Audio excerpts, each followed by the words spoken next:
when I look back on what changed, how the industry got to this idea of scaling up and how it became prominent and respected and relevant in some ways to the work it was doing, not only in Washington, but in the communities it was in, probably the most significant moment was the work that OFN did in 2001, 2002, 2003 to create the strategy that's now known as Grow, Change, or Die. And then for the years afterwards to implement that. So it was a lot of years of work, but it was really about recognizing that the industry, the board of OFN at the time, and that was when I was CEO, the board of OFN really understood that the way forward wasn't directly in front of us. The CDFI Act had changed us, CDFI Fund had changed us, the things we were doing had changed us. We'd gone through enormous changes in the 1990s, and we needed to look out beyond. As one board member said at the time, the future's not right in front of us.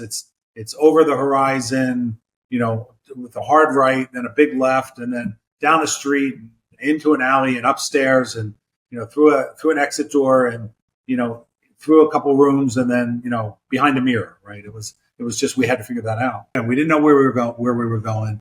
We had to do it differently. I found a model based on the work of Jim Collins from Good to Great fame that involved focusing on core purpose, focus on why you existed. And it was very different than most other plans. When we first introduced it to the board, we said, let's go around the table and hear what people think our core purpose are. The first person says our core purpose is to end poverty in America. And I thought, it's a core purpose. That's good. Next person said our core purpose is blue.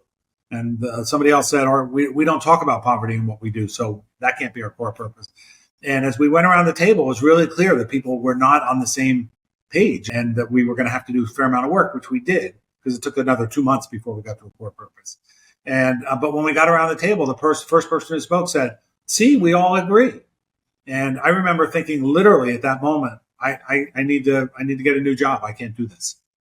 This organization doesn't have a focus, and whatever it is, it's not going to be what I want. And so it was a really miserable moment. We ended up agreeing to come back together at a retreat about 5 weeks later outside of Chicago. And we got the board together again. When we got together and we got started, the board chair turned to me and said, where are we, Mark? And I said, well, we're still working on our core purpose. And we sat there and people don't believe this, but we sat there for at least 10, maybe 15 minutes in silence, really painful silence, waiting for someone to have something to say. And then it was actually one of the most moving moments of my life when Bill Bynum of Hope Enterprise Corporation finally said, well, I want to talk about growing up in the town that was named after the family that owned my people. He talked about growing up in Bynum, North Carolina. And Elsie Meeks, who's Lakota Sioux, talked about what it was like growing up and living in a world as a Native American where she lived in two very different worlds. Elise Cherry talked about, being a queer person in the world. And Calvin Holmes talked about growing up in East St. Louis, Illinois, where he said the word America was a dirty word. You didn't say it. You got beat up if you said America or if you tried to defend America. It was an extraordinary sort of moment of learning and honesty in the room. And at the end, we didn't have to argue about it at all. We all knew that our core purpose was to align capital with social, economic, and political justice. Everybody agreed that's where we went. That was a foundation to what we did. We had to do a lot of work. Even the core purpose grounded us and rooted us.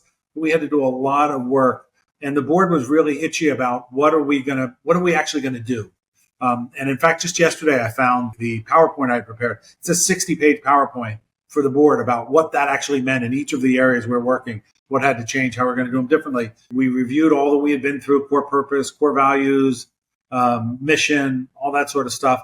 We were taking a break. I said, when we come back, I'll go through what the actual operational plan is. And we came back from the operational plan and the board chair said, we don't have to hear that. We trust that if we're working within our core purpose and our core values, it's going to be right. So we actually never did that. But we then created goals out of that, 25-year goals out of that, which is really interesting to me now because 25 years from then is 2028. So we're well on our way. And when we look back to those goals, they're remarkably accurate. We predicted the kind of growth that would happen. We predicted a lot of the change that was going to happen. We predicted the need for all sorts of things that have happened, like ERIS, the rating system, and a whole bunch of other things. But then we had to present this. This was, we looked at this and we said, this is radically different than how people think of themselves as CDFI practitioners now.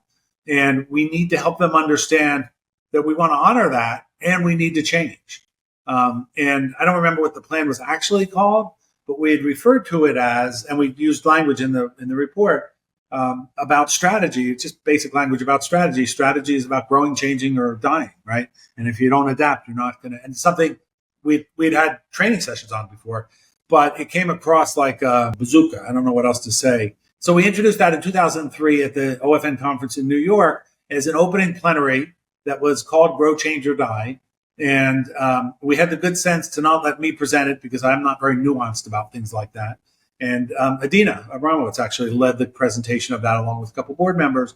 And it was a very intense, very emotional. There was nothing emotional about the presentation, but people had really strong reactions to it. Literally, a third of the room, people were crying about the change, and they were scared of the change, and they're scared of what it meant. You know, what if we didn't succeed in all that? We then set out to implement the plan after that. We had a lot of conversations. We had hundreds of conversations with members and board members and helping people sort of internalize this and understand it and be less scared about some things and more scared about other things. But it slowly took root.